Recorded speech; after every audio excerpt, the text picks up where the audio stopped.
Greetings, fellow Earthians, and happy Earth Day. Short-Faced Bear here with my good buddy Curt Carter. Glad to be here. From the Land for Learning Institute, and we're here at Little Grassy Campground on Little Grassy Lake, Crab Orchard National Wildlife Refuge in beautiful southern Illinois. We want to talk a little bit, give you a little bit of background on Earth Day and how that happened. So I'm going to start with this book that was published 2 months after the original Earth Day in April 22nd, 1970. And this is how the organizers kind of summed up the event. Nearly 20 million people participated. It was the largest, cleanest, and most peaceful demonstration in America's history. But don't call it a success, because the problems are still with us. Pollution, overpopulation, overkill, slums, racism, wasted resources, planned obsolescence, a widening war. On April 22nd, a generation dedicated itself to reclaiming the planet. A new kind of movement was born, a bizarre alliance that spans the ideological spectrum from campus militants to middle Americans. Its aim to reverse our rush toward extinction. If the environmental movement succeeds, it will profoundly change corporations, governments, and the way each of us lives. But it faces obstacles that are political as well as technical, and the battle lines are already being drawn. And that was written in 1970. That was written in 1970, 2 months after the event itself, by the coordinators. So that was their kind of paragraph of a summation of the event. And Steve's not reading that to scare those of you watching this video. It's to inspire you, scare you into inspiration to take a step in making this place a better place for everyone. The truth is, those 20 million people were scared. Oh yeah. They're concerned about the fate of the planet. And what did they do? Did they hide from it? No.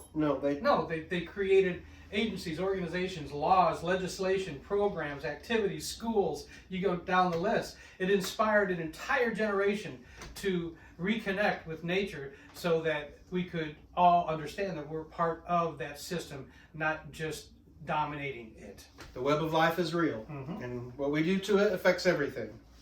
So Earth Day became a voice for this emerging environmental consciousness that was happening in the country, and really putting environmental concerns on the front page and into the consciousness of the culture.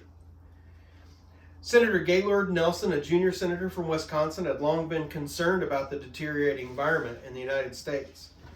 In 1969, there was a massive oil spill that everyone saw on the television in Santa Barbara, California. He was inspired by the student anti-war movement, and he wanted to infuse the energy of the anti-war protests with an emerging public consciousness about air and water pollution. He announced the idea for a teach-in on college campuses to the national media and persuaded a conservation-minded Republican congressman to serve as his co-chair. They recruited Dennis Hayes, a young activist, to organize the campus teach-ins and chose April 22nd, a weekday between spring break and final exams, to maximize the greatest student participation. He recognized the potential to inspire all Americans, and he built a national staff of 85 to promote events across the land, and the effort broadened to include a wide range of organizations, faith groups, and others. And one of those individuals, Steve, would have been the director of the time at Touch of Nature, Paul Yambert. He would have been part of those 85 people across the country trying to initiate an awareness and to go out there and celebrate. It was a celebration. It was a celebration. It is. It is. It is today. It was then, and it is today. It is. So 20 million people came out at the time. 10% of the total population, 1 of every 10 people in the United States, came out to the streets, parks, and auditoriums to demonstrate against the impacts of 150 years of industrial development, which had left a growing legacy of serious human health impacts. Groups that have been fighting individually against oil spills, polluting factories, power plants, raw sewage, toxic dumps, loss of wilderness, extinction of wildlife, etc., united on Earth Day around these shared common values. And Earth Day's 1970 achieved a rare political alignment, enlisting support from Republicans and Democrats, rich and poor, urban dwellers and farmers, business and labor leaders. And by the end of 1970, the first Earth Day led to the creation of the United States Environmental Protection Agency and the passage of other first of their kind environmental laws, including the National Environmental Education Act, the Occupational Safety and Health Act, and the Clean Water Act. 2 years later, Congress passed the Clean Air Act. 2 years later, the Clean Water Act was passed.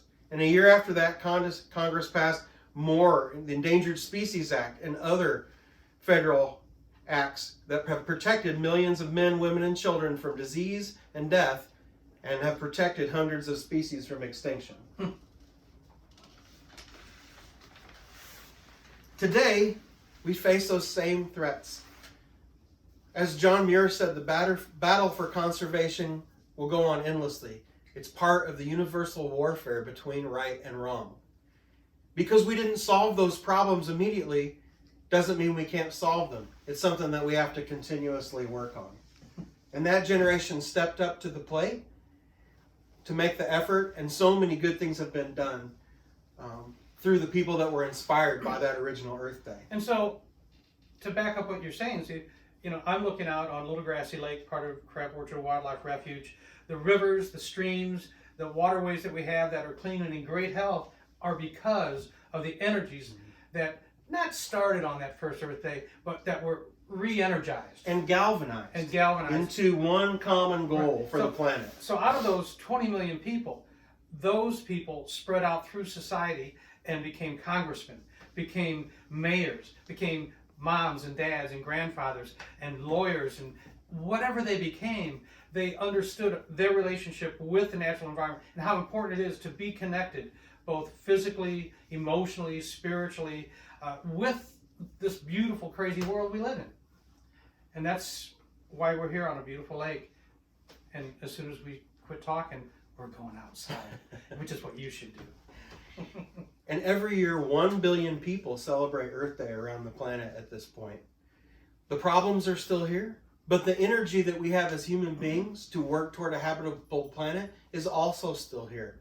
And we have the technology and the wherewithal to make progress in the next 50 years, just like we have in the past 50, and maintain the best environment that we can for the plants, animals, and ecological systems. In 7 generations to come. In 7 generations to come. Hope.